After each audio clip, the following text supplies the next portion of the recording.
Ito nga palang niluluto ko para naman sa hapunan. Ito nga pala ay magawa ako ng macaroni pasta bechamel. Hello mga kakabs, ito nga pala yung aking mga ingredients ng aking lulutuin. Syempre meron ako macaroni, patatas at saka yung manok. Ito nga pala ang manok na aking ginagay at ito nga pala yung aking gagawin para naman sa pang-topping sa aking macaroni pasta. Ito nga pala yung aking mga piniprepare at meron nga pala rin akong patatas para naman sa idam. At ito na nga magsimula na nga pala ako sa pagluluto. Unang-una ko lang yung mantika, syempre. At yan naman ay sinunod ko na rin yung manok. At saka ko naman siya titimplahan at pagkatapos naman pagtimpla, hayaan ko lang muna. At dito naman ako sa kabilang kaldero para naman ako ay magsasalang ng macaroni. Nilagyan ko lang din siya ng mantika at saka asin. At nung pagkatapos naman sa macaroni, dito na naman ako sa idam para naman ay tuloy-tuloy na yung aking pagluluto. Ayan nga pala ay idam patata. Yung parang soup lang din siya. At yan nga pala pagkatapos naman ng pagtimpla niyan, wala namang pagkakaiba yung aking mga ginamit na panimpla kundi pare-parehas lang din. At yan naman ay pagkatapos naman ng aking pagluluto ng idam at hayaan ko lang din. At dito naman ako sa pagsasalang ng kanin. Ayan nga pala yung aking ginagawa, ginigisa ko muna yung sibuyas at sinunod ko na rin yung bigas na aking binababad. At saka ko lalagyan siya ng tubig at hanggang ay hahayaan ko siya hanggang sa maluto.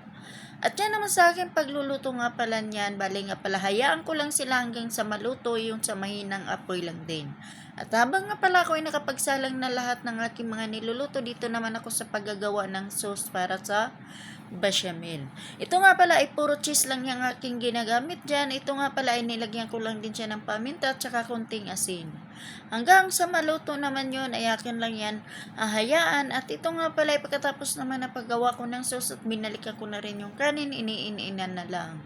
At ito naman manok ay paluto na nga rin. At ito naman yung patatas na akin naman ay ilalagay siya sa Pyrex para naman i-oven. Meron nga palang tumawag sa akin para magpagawa ng manok na parang barbecue style lang din. At yan nga pala yung aking pantopping sa bechamel ay nilagyan ko lang din siya ng cheese or yung tinatawag ditong gista para naman ay dagdag lasa din yan.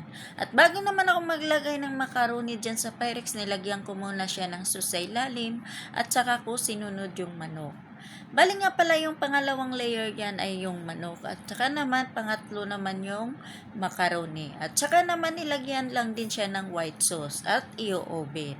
Bali nga pala yung pagluluto nito talagang 4 na putahe or 3 yung aking niluluto. Ayan nga pala yung aking ginagawang sauce, nilagay ko na sa ibabaw ng aking macaroni para naman ay akin yan i-oven. At syempre hindi nawawala yung cheese na aking nilalagay. At sa part na to, ito nga pala ay luto na rin. Bali nga pala ay luto na lahat yung aking mga niluluto dyan. At naka-ready na yan para naman sa kanilang hapunan. At yan naman yung iba ay hindi pa dumating. At ito rin namang manok ay luto na rin to.